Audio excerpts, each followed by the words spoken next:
അധ്യായം. കാനാൻ ദേശത്തെ വിജാതിയർ. ജോഷുവയുടെ മരണത്തിന് ശേഷം കാനാൻ നിവാസികളോട് യുദ്ധം ചെയ്യാൻ തങ്ങളിൽ ആരാണ് ആദ്യം പോകേണ്ടതെന്ന് ഇസ്രായേൽ ജനം കർത്താവിന്റെ സന്നിധിയിൽ ആരാഞ്ഞു. കർത്താവ് പറഞ്ഞു, യൂദ ആദ്യം പോകട്ടെ. ഇതാ ഞാൻ ആ ദേശം അവരെ ഏൽപ്പിച്ചു കൊടുത്തിരിക്കുന്നു. യൂദ സഹോദരനായ ശിമയോനോട് പറഞ്ഞു, എനിക്ക് നിശ്ചയിക്കപ്പെട്ടിരുന്ന പ്രദേശത്തേക്ക് എന്നോട് കൂടെ വരിക. കാനാന്യരോട് നമുക്ക് പോരാടാം. നിനക്ക് നിശ്ചയിക്കപ്പെട്ടിരിക്കുന്ന ദേശത്തേക്ക് ഞാനും നിന്നോട് കൂടെ പോരാം. ശിമയോൻ അവനോട് കൂടെ പുറപ്പെട്ടു. യൂദ യുദ്ധം ചെയ്തു. ദൈവം കാനാന്യരെയും പെരീസ്യരെയും അവരുടെ കയ്യിൽ ഏൽപ്പിച്ചു. അവർ 10,000 പേരെ ബസേക്കിൽ വെച്ച് പരാജയപ്പെടുത്തി. ബസേക്കിൽ വെച്ച് അന്തോണി ബസേക്കിനോട് അവർ യുദ്ധം ചെയ്തു. കാനാന്യരെയും പെരീസ്യരെയും പരാജയപ്പെടുത്തി. അന്തോണി ബസേക്ക് പലായനം ചെയ്തു. അവർ പിന്തുടർന്നു വന്ന് അവനെ പിടിച്ച് കൈകാലുകളുടെ പെരുവിരലുകൾ മുറിച്ചു കളഞ്ഞു. അന്തോണി ബസേക്ക് പറഞ്ഞു, കൈകാലുകളുടെ പെരുവിരലുകൾ ഛേദിക്കപ്പെട്ട 70 രാജാക്കന്മാർ എന്റെ മേശയ്ക്ക് കീഴിലെ ഉച്ഛിഷ്ടം പെറുക്കി തിന്നിരുന്നു. ഞാൻ അവരോട് ചെയ്തതുപോലെ തന്നെ ദൈവം എന്നോടും ചെയ്തിരിക്കുന്നു. അവർ അവനെ ജെറുസലേമിൽ കൊണ്ടുവന്നു. അവിടെ വെച്ച് അവൻ മരിച്ചു. യൂദാ ഗോത്രക്കാർ ജെറുസലേമിന് എതിരായി യുദ്ധം ചെയ്ത് അത് പിടിച്ചടക്കി അതിലെ നിവാസികളെ വാളിനിരയാക്കുകയും നഗരത്തിന് തീ വെക്കുകയും ചെയ്തു. അതിനുശേഷം യൂദാ ഗോത്രം നെഗേബിലെ മലയോരങ്ങളിലും താഴ്വാരകളിലും താമസിച്ചിരുന്ന കാനാന്യരോട് യുദ്ധം ചെയ്യാൻ പുറപ്പെട്ടു. ഹെബ്രോണിൽ താമസിച്ചിരുന്ന കാനാന്യരോട് അവർ യുദ്ധം ചെയ്തു. ഹെബ്രോൺ പണ്ട് കിരിയാത്ത് ആർബ എന്നാണ് അറിയപ്പെട്ടിരുന്നത്. അവർ ശേഷായി, ആഹമീം, തൽമായി എന്നിവരെ പരാജയപ്പെടുത്തി. പിന്നീട് അവർ തബീർ ദേശക്കാരോട് യുദ്ധം ചെയ്തു. തബീറിന്റെ പഴയ പേര് കിരിയാത്ത് സേഫർ എന്നായിരുന്നു. ഖാലിബ് പറഞ്ഞു, കിരിയാത്ത് സേഫർ ആക്രമിച്ച് കീഴടക്കുന്നവന് ഞാൻ എന്റെ മകൾ അക്സായി ഭാര്യയെ നൽകും. കാലേബിന്റെ ഇളയ സഹോദരനായ കേനാസിന്റെ പുത്രൻ ഓത്നിയേൽ ദേശം പിടിച്ചടക്കി. ഖാലിബ് അക്സായി അവന് ഭാര്യയെ കൊടുക്കുകയും ചെയ്തു. അവൾ ഓത്നിയേലിന്റെ അടുത്ത് ചെന്ന് തന്റെ പിതാവിനോട് ഒരു വയൽ ആവശ്യപ്പെടാൻ അവനെ നിർബന്ധിച്ചു. അവൾ കഴുതപ്പുറത്ത് നിന്ന് ഇറങ്ങവേ ഖാലേബ് അവളോട് ചോദിച്ചു, നീ എന്താണ് ആഗ്രഹിക്കുന്നത്? അവൾ പറഞ്ഞു, എനിക്കൊരു സമ്മാനം തരിക.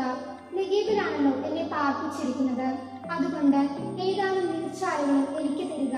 ഖാലേബ് അവൾക്ക് മലയിലും താഴ്വാരങ്ങളിലും നീർച്ചാലുകൾ വെട്ടിക്കൊടുത്തു. മോശയുടെ അമ്മായിയപ്പനായ കേനിന്റെ പിൻഗാമികൾ യൂദാ ഗോത്രക്കാരോട് കൂടെ ഈന്തപ്പനകളുടെ നഗരത്തിൽ നിന്ന് നെഗീബിൽ ആരാധന സമീപത്തുള്ള യൂദാ മരുഭൂമിയിലേക്ക് പോയി. അവർ അവിടെ എത്തി അവിടുത്തെ ജനങ്ങളോട് കൂടെ ജീവിച്ചു. അതിനുശേഷം യൂദ സഹോദരനായ ശിമയോനോട് പുറപ്പെട്ടു. തേഫോത്ത് നിവാസികളായ കാനാന്യരെ പരാജയപ്പെടുത്തി നിശേഷം നശിപ്പിച്ചു. അങ്ങനെ ആ പട്ടണത്തിന് ഹോർമ എന്ന പേര് ലഭിച്ചു. ഖാസ, അഷ്കലോൻ, എക്രോൺ എന്നിവയും അവയുടെ പ്രാന്തപ്രദേശങ്ങളും യൂദ കൈവശപ്പെടുത്തി. കർത്താവ് യൂദായോട് കൂടി ഉണ്ടായിരുന്നു.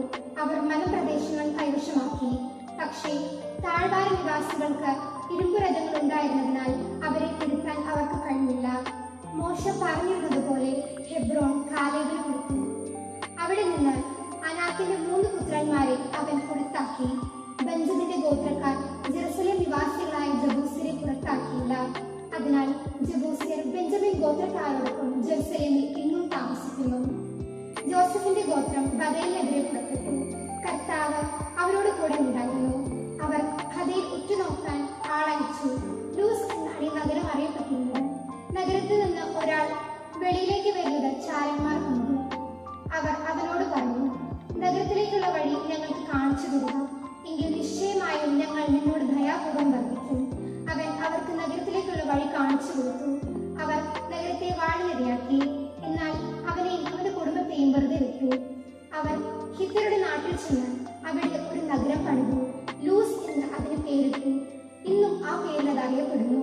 ബെത്ശയാൻ, താന, ഹോർ, ഇബ്ബലയും മെഗീദോ എന്നീ പട്ടണങ്ങളിലെയും അവയുടെ ഗ്രാമങ്ങളിലെയും നിവാസികളെ മനാസെ പുറത്താക്കിയില്ല. കാനാന്യർ ആ ദേശത്ത് തുടർന്നും ജീവിച്ചു പോന്നു.